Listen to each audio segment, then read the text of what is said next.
Taylor Swift, the billion-dollar songstress who shook the world, from small-town girl to global icon. If you were to tell an 11-year-old Taylor Swift singing the national anthem at a basketball game that she'd one day be a billionaire and the most awarded artist in Grammy history, she'd probably laugh, adjust her sparkly headband, and keep strumming her guitar. But here we are. Taylor Allison Swift is not just a singer-songwriter.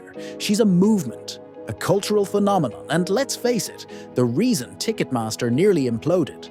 The girl with a guitar.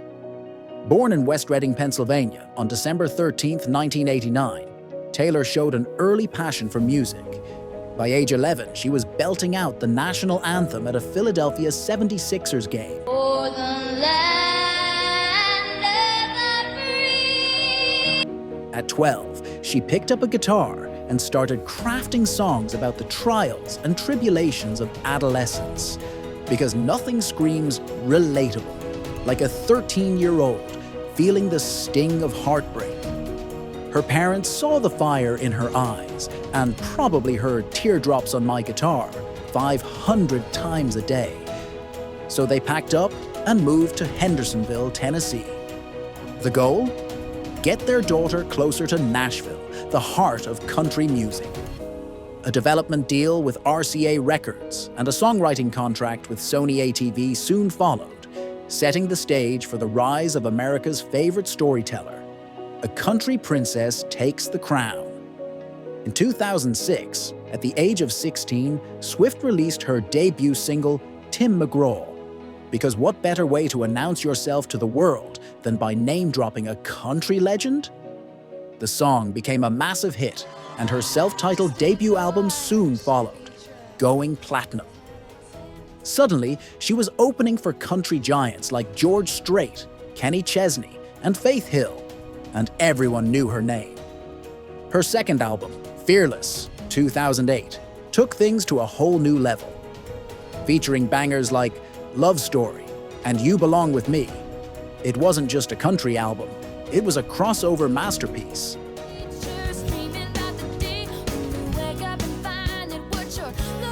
With sales soaring past 1 million copies in its first week, Fearless dominated the Billboard 200, making Swift the youngest artist to win Album of the Year at the Grammys.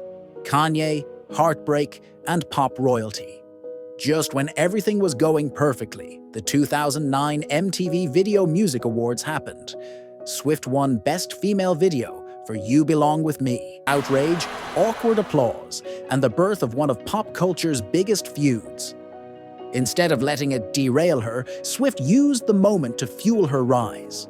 She dropped Speak Now, 2010, an album filled with scathing, heartfelt, and poetic takedowns of exes, critics, and anyone who underestimated her.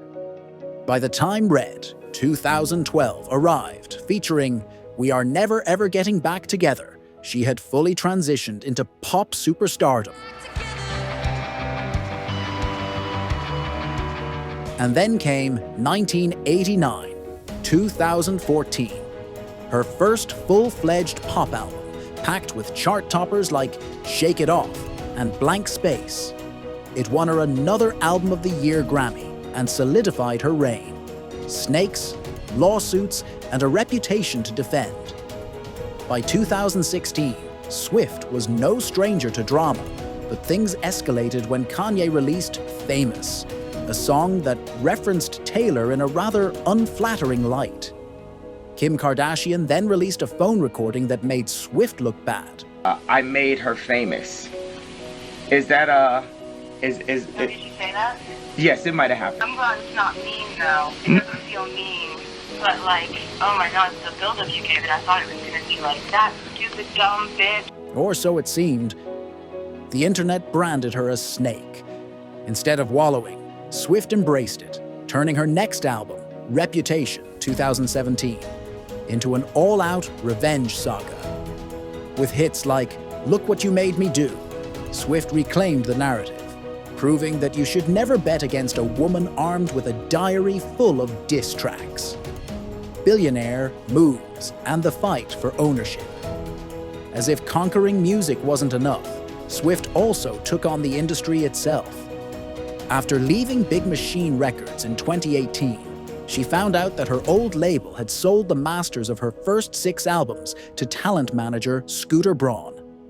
Furious, she set out on a mission to reclaim her work, re-recording and re-releasing her albums as Taylor's version.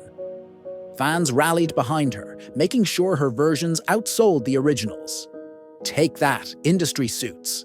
Meanwhile, she kept dropping chart-topping albums, including Lover, 2019, The Introspective Folklore, 2020, and its sister album Evermore, 2020, both of which proved that she could thrive without stadium anthems. The Eras Tour, Midnights, and Billionaire status. Swift's Midnights, 2022, broke streaming records, won her a record-breaking 4th Album of the Year, Grammy, and fueled her most ambitious project yet, the Eras Tour. A celebration of her entire discography, the tour shattered records, grossing over $2 billion. It also nearly broke the internet when Ticketmaster's pre-sale chaos sent Swifties into a frenzy. Oh, and let's not forget the Tortured Poets Department, 2024, which continued her streak of lyrical genius. Whether she was singing about love, loss, or random midnight musings, the world couldn't get enough. Love, politics, and owning 2024. Swift's love life has always been a topic of public fascination, but her relationship with NFL star Travis Kelce made headlines for all the right reasons. They became the ultimate power couple, proving that dating an athlete doesn't mean you have to take a back seat. Sometimes you're still the main event. Politically, Swift became more vocal, endorsing Kamala Harris in the 2024 election after deepfake videos tried to paint her as a Trump supporter. Her influence was undeniable, with millions of young voters following her lead. As the Eras Tour wrapped up in December 2024, Swift solidified herself as more than just a musician. She was a cultural force. With a net worth now surpassing $1.1 billion, she joined the Billionaire Club, proving that storytelling, talent, and a little bit of sass can take you straight to the top. What's next for Taylor? What do you do when you've achieved everything? If you're Taylor Swift, you just keep going. Whether it's directing films, running for president, kidding, or are we? Or dropping more chart-topping albums, one thing's for sure, she's not done yet. And let's be honest, we're all just living in Taylor's world. She's just nice enough to let us be a part of it. Net worth, $1.1 billion and counting. Not bad for a girl who just wanted to write some songs and make people feel things, right?